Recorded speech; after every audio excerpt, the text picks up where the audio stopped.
ان فی خلق السماوات والارض واختلاف اللیل والنہار لآیات لأولی الالباب الذین یذکرون اللہ قیاما وقعودا وعلى جنوبهم ويتفكرون في خلق السماوات والأرض ربنا ما خلقت هذا باطلا سبحانك فقنا عذاب النار۔ زمین اور آسمانوں کی پیدائش میں اور رات اور دن کے باری باری سے آنے میں ان ہوش مند لوگوں کے لیے بہت نشانیاں ہیں جو اٹھتے بیٹھتے اور لیٹتے ہر حال میں خدا کو یاد کرتے ہیں اور آسمان و زمین کی ساخت میں غور و فکر کرتے ہیں۔ وہ بے اختیار بول اٹھتے ہیں، پروردگار یہ سب کچھ تو نے فضول اور بے مقصد نہیں بنایا ہے، تو پاک ہے اس سے کہ عبث کام کرے، بس اے رب ہمیں دوزخ کے عذاب سے بچا لے۔ زمین یہ خاتمہ کلام ہے، اس کا رب اوپر کی قریبی آیات میں نہیں بلکہ پوری صورت میں تلاش کرنا چاہیے۔ اس کو سمجھنے کے لیے خصوصیت کے ساتھ سورت کی تمہید کو نظر میں رکھنا ضروری ہے۔ اور آسمان و زمین کی ساخت میں غور و فکر کرتے ہیں، یعنی ان نشانیوں سے ہر شخص بآسانی حقیقت تک پہنچ سکتا ہے بشرطے کہ وہ خدا سے غافل نہ ہو اور آثار کائنات کو جانوروں کی طرح نہ دیکھے بلکہ غور و فکر کے ساتھ مشاہدہ کرے۔ بس اے رب ہمیں دوزخ کے عذاب سے بچا لے۔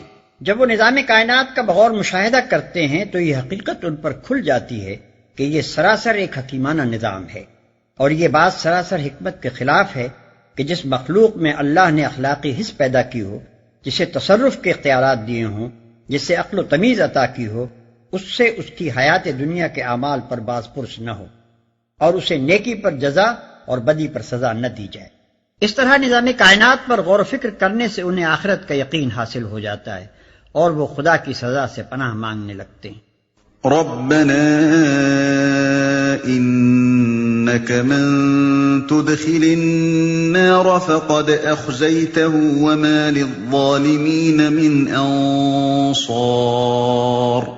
تو نے جسے دوزخ میں ڈالا اسے در حقیقت بڑی ذلت اور رسوائی میں ڈال دیا، اور پھر ایسے ظالموں کا کوئی مددگار نہ ہوگا۔ ربنا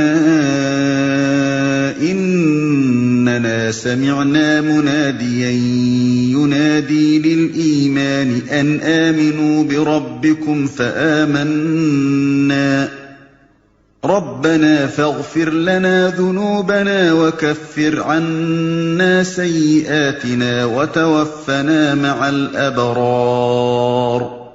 مالک ہم نے ایک پکارنے والے کو سنا جو ایمان کی طرف بلاتا تھا اور کہتا تھا کہ اپنے رب کو مانو، ہم نے اس کی دعوت قبول کر لی، پس اے ہمارے آقا جو قصور ہم سے ہوئے ہیں ان سے درگزر فرما، جو برائیاں ہم میں ہیں انہیں دور کر دے اور ہمارا خاتمہ نیک لوگوں کے ساتھ کر۔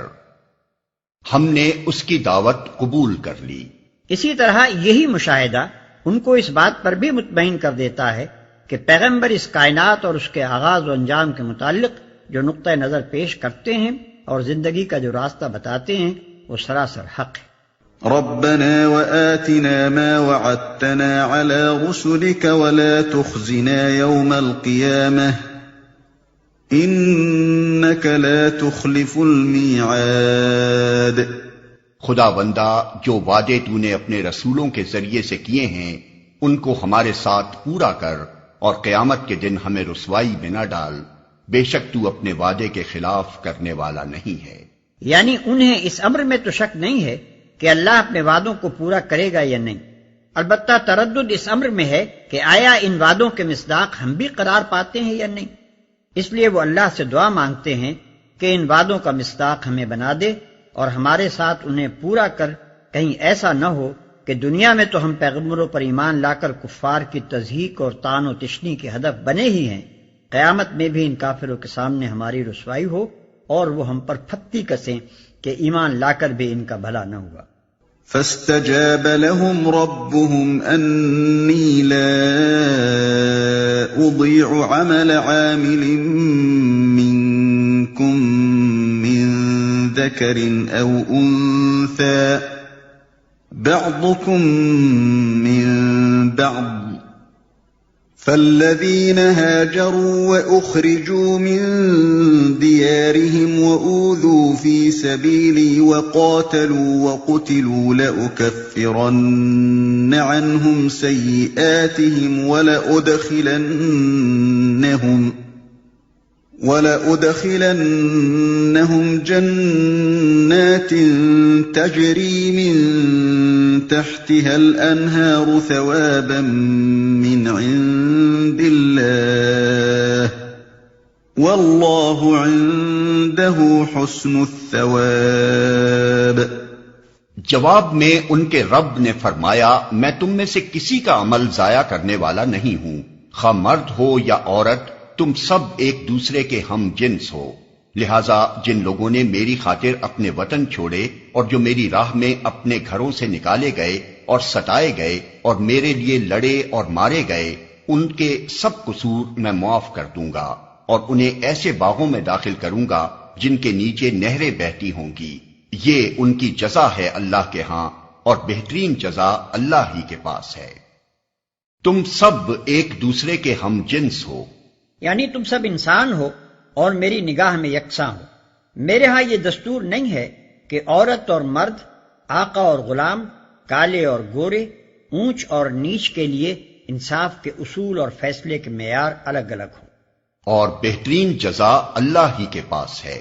روایت ہے کہ بعض غیر مسلم نبی صلی اللہ علیہ وسلم کے پاس آئے اور کہا کہ موسیٰ علیہ السلام عصا اور ید بیضا لائے تھے، عیسیٰ علیہ السلام اندھوں کو بینا اور کوڑیوں کو اچھا کرتے تھے، دوسرے پیغمبر بھی کچھ نہ کچھ معجزے لائے تھے، آپ فرمائیں کہ آپ کیا لائے ہیں؟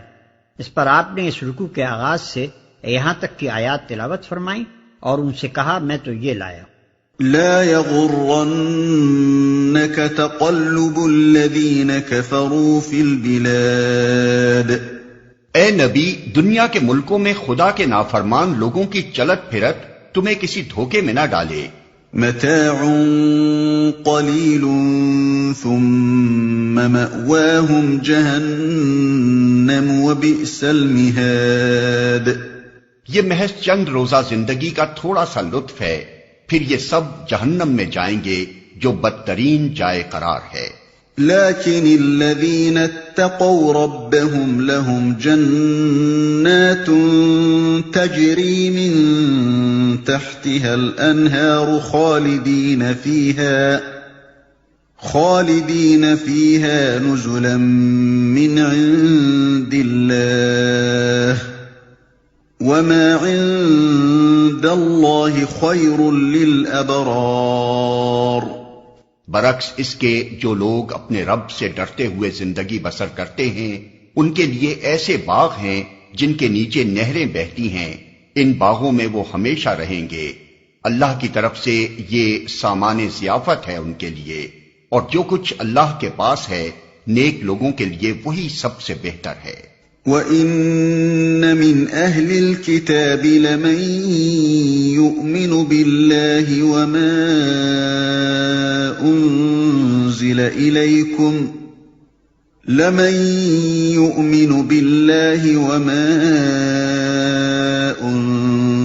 إِلَيْكُمْ وَمَا